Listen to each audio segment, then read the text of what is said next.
My name is Ruth. This is my story of how I left my homeland, of how I chose a new path, of how I found hope again, and how the God of Israel welcomed me as his own.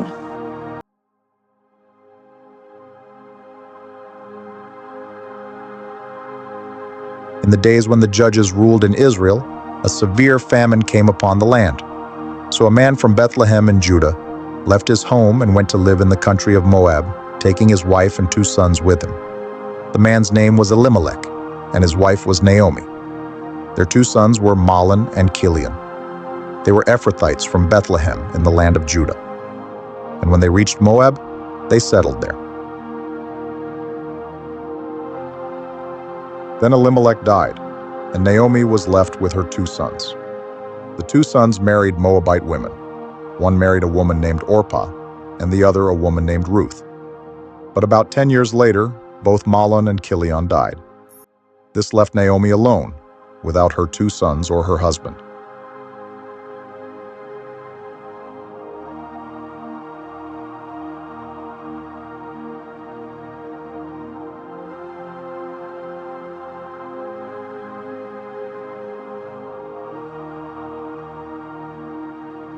Then Naomi heard in Moab that the Lord had blessed his people in Judah by giving them good crops again. So Naomi and her daughters-in-law got ready to leave Moab to return to her homeland. With her 2 daughters-in-law, she set out from the place where she had been living, and they took the road that would lead them back to Judah.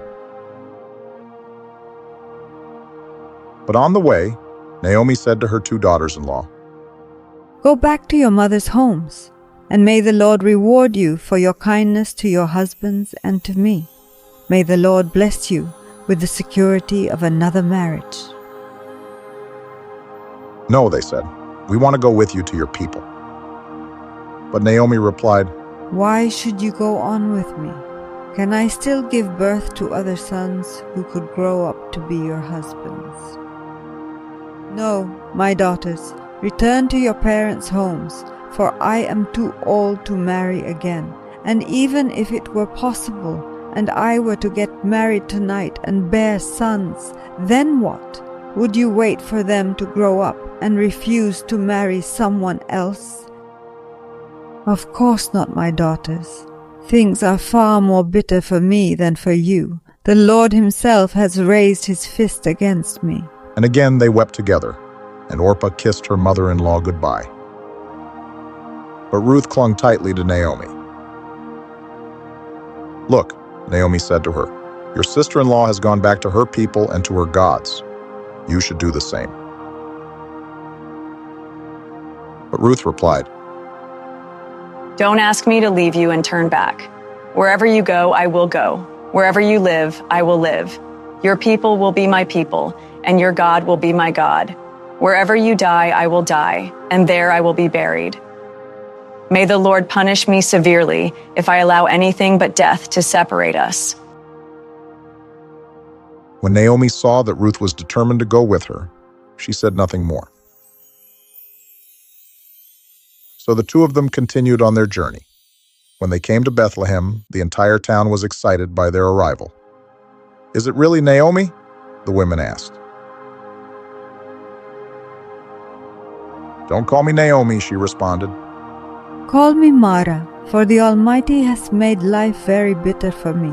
I went away full, but the Lord has brought me home empty. Why call me Naomi when the Lord has caused me to suffer, and the Almighty has sent such tragedy upon me?" So Naomi returned from Moab, accompanied by her daughter-in-law Ruth, the young Moabite woman. They arrived in Bethlehem in late spring, at the beginning of the barley harvest. Now there was a wealthy and influential man in Bethlehem named Boaz, who was a relative of Naomi's husband, Elimelech. One day Ruth the Moabite said to Naomi, Let me go out into the harvest fields to pick up the stalks of grain left behind by anyone who is kind enough to let me do it. Naomi replied, "All right, my daughter, go ahead." So Ruth went out to gather grain behind the harvesters, and as it happened, she found herself working in a field that belonged to Boaz, the relative of her father-in-law Elimelech. While she was there, Boaz arrived from Bethlehem and greeted the harvesters. "The Lord be with you," he said. "The Lord bless you," the harvesters replied. Then Boaz asked his foreman, "Who is that young woman over there? Who does she belong to?" "She is the young woman from Moab who came back with Naomi. She asked me this morning if she could gather grain behind the harvesters. She has been hard at work ever since, except for a few minutes rest in the shelter." Boaz went over and said to Ruth, "Listen, my daughter, stay right here with us when you gather grain. Don't go to any other fields. See which part of the field they are harvesting and then follow them. I have warned the young men not to treat you roughly, and when you are thirsty, help yourself to the water they have drawn from the well." Ruth fell at his feet and thanked him warmly. What have I done to deserve such kindness? I am just a foreigner. "Yes, I know," Boaz replied. "But I also know about everything you have done for your mother-in-law since the death of your husband. I have heard how you left your father and mother and your own land to live here among complete strangers. May the Lord, the God of Israel, under whose wings you have come to take refuge, reward you fully for what you have done." "I hope I continue to please you, sir," she replied. You have comforted me by speaking so kindly to me, even though I am not one of your workers. At mealtime, Boaz called to her, "Come over here and help yourself to some food. You can dip your bread in the sour wine." So she sat with his harvesters, and Boaz gave her some roasted grain to eat. She ate all she wanted and still had some left over. So Ruth gathered barley there all day, and when she beat out the grain that evening, it filled an entire basket. She carried it back into town and showed it to her mother-in-law. Ruth also gave her the roasted grain that was left over from her meal. "Where did you gather all this grain today?" Naomi asked. "Where did you work? May the Lord bless the one who helped you." So Ruth told her mother-in-law about the man in whose field she had worked. She said, The name of the man with whom I work today is Boaz. "May the Lord bless him," Naomi told her daughter-in-law. "He is showing his kindness to us as well as to your dead husband. That man is one of our closest relatives, one of our family redeemers." He also said to me, Stay close to my servants until they have harvested my entire crop. "Good," Naomi exclaimed. "Do as he said, my daughter. Stay with his young women right through the whole harvest. You might be harassed in other fields, but you'll be safe with him." So Ruth worked alongside the women in Boaz's fields and gathered grain with them until the end of the barley harvest. Then she continued working with them through the wheat harvest in early summer, and all the while she lived with her mother-in-law. One day Naomi said to Ruth, "My daughter, it's time that I found a permanent home for you, so that you will be provided for. Boaz is a close relative of ours, and he's been very kind by letting you gather grain with his young women. Tonight he will be winnowing barley at the threshing floor. Now do as I tell you. Take a bath and put on perfume and dress in your nicest clothes.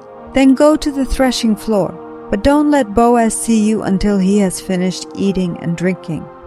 Be sure to notice where he lies down. Then go and uncover his feet and lie down there. He will tell you what to do." I will do everything that you say. So she went down to the threshing floor that night and followed the instructions of her mother-in-law. After Boaz had finished eating and drinking and was in good spirits, he lay down at the far end of the pile of grain and went to sleep. Then Ruth came quietly, uncovered his feet, and lay down. Around midnight, Boaz suddenly woke up and turned over. He was surprised to find a woman lying at his feet. "Who are you?" I am your servant, Ruth. Spread the corner of your covering over me, for you are my family redeemer. "The Lord bless you, my daughter." You are showing even more family loyalty now than you did before, for you have not gone after a younger man, whether rich or poor. Now, don't worry about a thing, my daughter. I will do what is necessary, for everyone in town knows you are a virtuous woman. But while it's true that I am one of your family redeemers, there is another man who is more closely related to you than I am. Stay here tonight, and in the morning I will talk to him. If he is willing to redeem you, very well. Let him marry you. But if he is not willing, then as surely as the Lord lives, I will redeem you myself. Now lie down here until morning." So Ruth lay at Boaz's feet until the morning, but she got up before it was light enough for people to recognize each other. For Boaz had said, "No one must know that a woman was here at the threshing floor." Then Boaz said to her, "Bring your cloak and spread it out." He measured 6 scoops of barley into the cloak and placed it on her back. Then he returned to the town. When Ruth went back to Naomi, Naomi asked, "What happened, my daughter?" Ruth told Naomi everything Boaz had done for her, and she added, He gave me these 6 scoops of barley and said, 'Don't go back to your mother-in-law empty-handed.'" Then Naomi said to her, "Just be patient, my daughter, until we hear what happens. The man won't rest until he has settled things today." Boaz went to the town gate and took a seat there. Just then the family redeemer he had mentioned came by, so Boaz called out to him. "Come over here and sit down, friend. I want to talk to you." So they sat down together. Then Boaz called 10 leaders from the town and asked them to sit as witnesses. "You know Naomi, who came back from Moab. She is selling the land that belonged to our relative Elimelech. I thought I should speak to you about it so that you can redeem it if you wish. If you want the land, then buy it here in the presence of these witnesses. But if you don't want it, let me know right away, because I am next in line to redeem it after you." The man replied, "All right, I'll redeem it." Then Boaz told him, Of course, your purchase of the land from Naomi also requires that you marry Ruth, the Moabite widow. That way she can have children who will carry on her husband's name and keep the land in the family. Then I can't redeem it, because this might endanger my own estate. You redeem the land, I cannot do it." Now in those days it was the custom in Israel for anyone transferring a right of purchase to remove his sandal and hand it to the other party. This publicly validated the transaction. So the other family redeemer drew off his sandal as he said to Boaz, "You buy the land." Then Boaz said to the elders and to the crowd standing around, "You are witnesses that today I have bought from Naomi all the property of Elimelech, Kilion, and Mahlon. And with the land I have acquired Ruth, the Moabite widow of Mahlon, to be my wife. This way, she can have a son to carry on the family name of her dead husband, and to inherit the family property here in his hometown. You are all witnesses today." We are witnesses. May the Lord make this woman who is coming into your home like Rachel and Leah, from whom all the nation of Israel descended. May you prosper in Ephrathah and be famous in Bethlehem. And may the Lord give you descendants by this young woman who will be like those of our ancestor Perez, the son of Tamar, and Judah. So Boaz took Ruth into his home, and she became his wife. When he slept with her, the Lord enabled her to become pregnant, and she gave birth to a son. Then the women of the town said to Naomi, "Praise the Lord who has now provided a redeemer for your family. May this child be famous in Israel. May he restore your youth and care for you in your old age, for he is the son of your daughter-in-law, who loves you and has been better to you than 7 sons." Naomi took the baby and cuddled him to her breast, and she cared for him as if he were her own. I lost my husband, my home, and everything I knew. But I chose to follow God, even when the path was unclear. If you're in a dark season, choose faith. God can still rewrite your story.